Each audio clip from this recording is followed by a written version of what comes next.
ay rated SPG. Striktong patnubay at gabay ng magulang ang kailangan. Maaaring may masiselang tema, lengguwahe, karahasan, sexual, horror o droga na hindi angkop sa mga...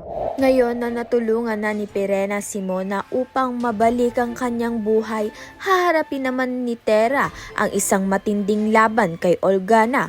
Buo ang loob ni Tera na tapusin na ang lahat, kahit na nais talaga siyang paslangin ng kalaban. Habang nagpapatuloy ang sagupaan, maraming inosenteng tao ang nadadamay. Isa na nga rito ang ina ni Akiro na hindi nagawang mailigtas ni Tera sapagkat wala pa nga siyang kapangyarihang mapagaling ang ibang tao bukod sa kanyang sarili. Dahil dito, may posibilidad na lumayo nga ang loob ni Akiro kay Tera, dala ang lungkot ng galit.